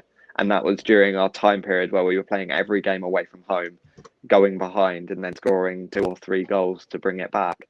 So I think it will just depend on, again, I always say it, individual moments of quality. If Bruno can get one like superb ball in behind West Ham's defence early on and we get that goal, then West Ham have to start pushing up. And if they do start pushing up, we have more and more chances with our fast attack to get in behind their defence and potentially score more. And then we always seem to need 2 or 3 because our defence is not secure at the moment, especially if we're playing Maguire and Lindelof. It just seems if we don't score 2 or 3, we're going to see maybe again what happens with AC Milan on Thursday night. 90th minute header into scored by Craig Dawson, and then we're back to square one in terms of results. Yeah. As a non-owner of Bruno Fernandes in my fantasy Premier League team, I sort of sense a penalty coming, and it's no disrespect to West Ham's defense, but I see a penalty for Man United coming, and call that a moment of individual quality, call that a moment of luck, but I do feel Bruno is going to score a penalty at some point. Luke, I know you wanted to add something about the defense. Yeah, so just on West Ham's defence, I think it's a good point. If United get in behind West Ham, then that's a huge problem for them because kind of West Ham do not have a quick defence. Kind of Craig Dawson's, I believe, is on the wrong side of 30, playing alongside Issa Diop, who is quicker than Ogbonna, but he's still not particularly fast. Soufal on the right isn't quick, and of course neither is Aaron Cresswell. So this isn't a West Ham team that is blessed with pace. And until kind of the likes of Lingard came in, it just wasn't a fast team across the pitch regardless. What I would say about getting in behind West Ham is that it doesn't happen very often because under David Moyes, they have been exceptionally well organised. And I believe it was in the FA Cup game actually against Manchester United where the goal was scored very, very late in the game after Declan Rice turned the ball over kind of in the final third. It's only in those kind of instances where teams get in behind kind of West Ham at the minute. So yeah, I think because of how deep that West Ham play, I think that is going to take kind of a big portion away from how Manchester United go about attacking, because of course, and kind of Joe referenced this earlier in the show, United have a lot of players that are very direct, whether that be with the ball or with their passing. So I think it's a really interesting matchup tactically because they are very much they're made for each other in the sense that West Ham defend deep and Manchester United like to get forward quickly. Yeah, and we talk about the Lingard connection. It's the David Moyes revenge game, surely. So I'm very interested to see what he has cooked up for United, especially with many comparisons about Souček sort of playing the Fellaini role. Him, I guess, proving to United that his style of play was deserving of more than his however many years. I think he only had months, didn't he? So he had a 7-year deal that became a few months. So I'm sure he'll have something to prove. But yeah, actually, we'll end that discussion on score prediction, if you will. I will stick my head out the parapet and say I think it's going to be 2-1 Man United, I should say. I'm aware both teams are Uniteds. I'll go 2-1 Man United, and I think Bruno is going to get a penalty.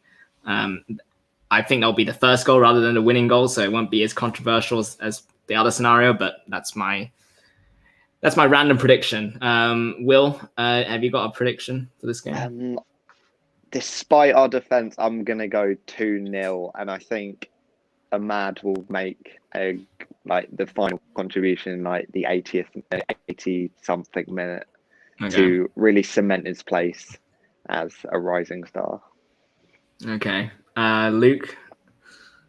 I agree. 2-1 United. I think probably Fernandes scores. But yeah, 2-1. I think United have enough to win this one, but I think it will be close. I think West Ham will be in it towards the end of the game. Yeah, and Joe is a non-participant in this discussion, but sort of you've heard all the viewpoints. Do you have a prediction? 1-1. First half goal from Michail Antonio, cancelled out by a substitute goal from Amad Diallo in the last 20 minutes. Oh, that's very precise, but if it happens, I will look like a genius. Well, we don't offer betting advice, but that's sort of what you've sort of laid out the groundwork there. So, we'll see what happens with that. Other fixtures. Joe, you've as a sort of, you're not really attached to any Premier League team. Is there a fixture that we haven't discussed that stands out to you? I'll just say, because it's nearly a year to the day we had him on a live stream. At the time of recording, in a couple of minutes, we'll have the Crystal Palace West Brom game, the Nathan Ferguson derby, who we had on the show. So that I take a little bit of interest in, or a little bit more interest rather, because he's obviously a guest of the show. But any games, Joe, that stand out to you? If you still have Nathan Ferguson's phone number, I suppose we could call him up and see how he's doing from the Crystal Palace medical building, assuming he's still in there, like for the last few months. We can slide into his Instagram DMs again. It's worked once, as we know. To be fair, he credited Paolo Maldini as one of his influences. So to be fair, I can kind of respect that. Game I'm looking forward to, although I probably won't be watching it, is Southampton versus Brighton, simply because I had some hopes for both teams. They have both continued to let me down, even with very low expectations. So I want to see if they can sink any lower. But the honest answer to that question, Josh, the game I'm most looking forward to, Derby della Spagnoli, Parma versus Roma. Birthplace versus favourite team. That's all I live for this weekend. Yeah, there we go. And just briefly, we'll go around the table on this one. Sheffield United away at Leicester. There's obviously a lot of rumblings that Chris Wilder is on the way out. And we have no confirmation from the club, which is surprising. I read a BBC, someone, I think either the BBC or the Athletic, someone reported there was sort of internal tensions at the club between manager and club owner with regards to funds available for transfers. And obviously the Rhian Brewster transfer fee, I imagine, is a sticking point, as is the Ollie McBurney fee, because neither have sort of come to light in the Premier League. Luke, just briefly, what do you make of all of this while leaving Sheffield United? And would that be the right decision at this moment in time, in your opinion? I ran a poll on this on my Twitter account yesterday, basically saying, is this the right decision? Yes, no, maybe. I think about 80% of the people who voted said, no, it's not the right decision. The difficult thing here, and I think the reason why, I'll get to the reason why I think they're sacking Wilder, is just that this is the wrong time to make this decision because they're too far gone. Whoever comes in now is not going to save them from relegation. So it's not about this season, it's about next season. And when you think about Sheffield United, one of the best things about the club, and kind of a big part of the reason why they have come up through the leagues, is because of Chris Wilder. So if you ask the question, would he be, if he wasn't already the manager of Sheffield United, would Sheffield United employ him to get them promoted back to the Premier League? I think the answer to that question would be yes. So if it's not about this season, and it's not about next season, and it's about something that's kind of separate to those two things, it's about the relationship between the owners and the manager, or potentially the manager and the players. And I think it's broken down there internally at the club. So that, I think, is why we've got to this situation. And I think that's why they've made this decision. I don't think it's a particularly clever one, given that they could have made the decision earlier, or they could have just waited till the end of the season. But kind of what is done is done. I think the difficult situation now for Sheffield United, and why I think it might be a little bit silly of them to have made the decision now, is that the question is who replaces them. Who replaces Chris Wilder in that job? Because there's lots of names that you would expect to be linked with it. I think one of the leading figures at the moment is Neil Lennon, and then kind of the tone of my voice might indicate that I'm not too much of a fan of that shout. I think they're relatively thin on the ground on the options that come next. So for me, it's a bad decision. They should have stuck with Wilder, but clearly they need to move on. So it'll be interesting to see what happens next up at Sheffield United. Yeah, well, obviously Sheffield United had achieved a lot of success, sort of unforeseen success, I would venture to say, last season with their top half finish. Obviously, second seasons notoriously are quite difficult for newly promoted sides. It's sort of a bit of a coming down to earth sort of scenario, and certainly that's happened this season. And by the way, Luke, we've got Luke's Twitter account, so if you want to see the results of the poll, you can just follow that there. There's a quick plug for you, Luke. But Will, I mean,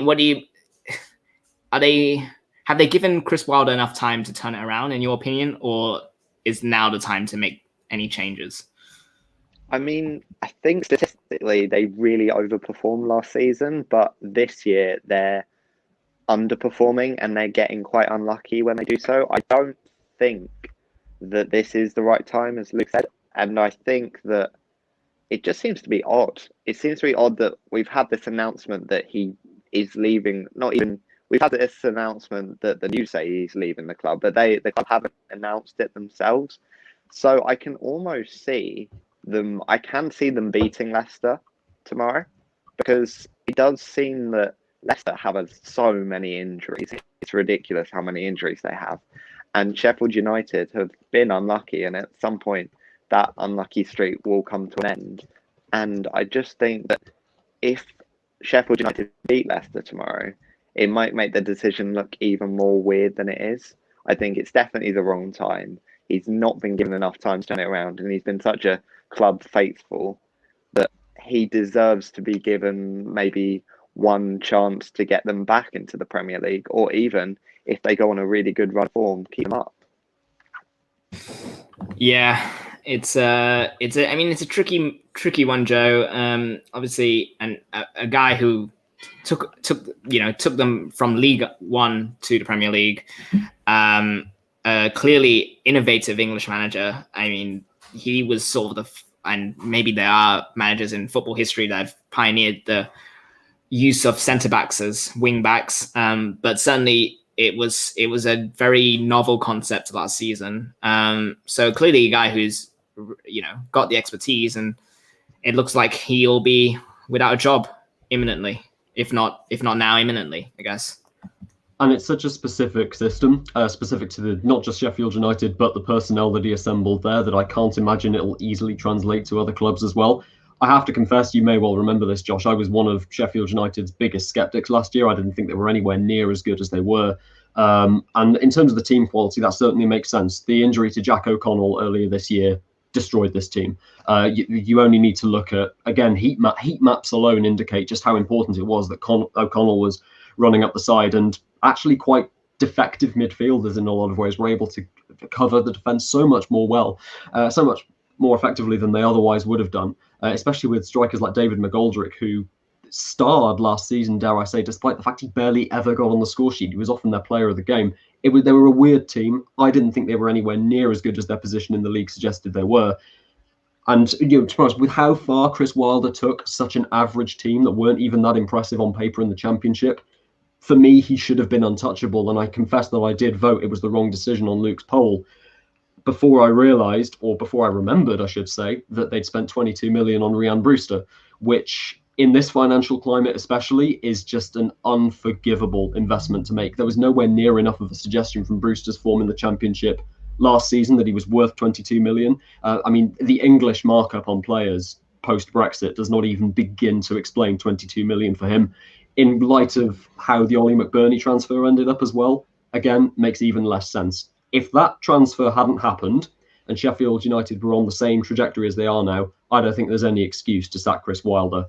That failed investment at this time, with a club that will be reliant on parachute payments for the next couple of years, that for me, maybe the timing's slightly wrong, but for me, that is enough of an excuse to sack him. You can't justify spending like that. However, I completely agree with what the guys have said. Good luck finding someone that's going to change the tide, because 14 points in 28 games is pretty damn unforgivable. In a way, there's parallels, I guess, with the Eddie Howe decision, because Eddie Howe, his big signings didn't really come off. Jordan Ibe, Dominic Solanke, those guys didn't really pay off. But obviously, he has a very eye-catching style of football to watch, and it certainly got him results in the early seasons. And then as the final season went, ultimately they went down. But it does feel like a bit of that scenario, except Sheffield United have decided to act a lot quicker than Bournemouth did. So we'll see if that turns out well for them or not. We'll probably wrap it up there, I guess. So I was going to ask everyone what they're kind of looking forward to watching, but we sort of heard it from everyone. I think Will and Luke will be watching the game at Old Trafford on opposite sides of the ground, or virtual ground, I guess. And Joe, remind us, what the Italian game you mentioned, and I can't remember it, so excuse me for that. Parma. Why is it a compelling watch? Parma versus Roma. Well, on paper, it's not a compelling watch. The reason I watch it is because I was born in Parma and I support Roma. Derby della Spagnoli. It's the only game where no matter what happens, I'm cheering it. Parma can score and I cheer it. You had me fooled because I was Googling derbies, Parma, Roma, and nothing came up. And I was No. like, what is he talking about? And then now I just realized it's a made up. You've made it up. I've been saying it like for 2 years now, Josh. Oh. Kylan Stillwood, our former head of sport, and I coined the phrase last year. Yeah. Well done, Josh. Okay. Well, yeah. Well, that's a sign that my Raw Sport tenure is coming to an end, isn't it? When I'm only just getting 2-year references in the penultimate Quaran stream for the term at least. I'll just quickly tack on. I'm looking forward to Leipzig, Frankfurt tomorrow, Sunday afternoon game in the Bundesliga, because Leipzig obviously you need to rebound from that Liverpool defeat. Frankfurt look very good at the moment. Andre Silva, Luka Jovic, Kamada, Kostic. Kostic, I think he's created the third most chances of players in Europe at the moment in the Big Five leagues, which is a very interesting stat. So that should hopefully be a good game, both at top 4 teams. So interesting to see where that goes. But that will do it for us on the Raw Sport Quaran stream. Thank you to Will, Luke, Joe for coming on. As we will wrap up, I guess, the final Quaran stream next weekend which is weird for me to say. Well, for the term at least, which will be weird for me to say. But it's been great to just do these as often as we've been able to. So thank you for watching. As always, we'll be back next week, and enjoy the rest of your weekend.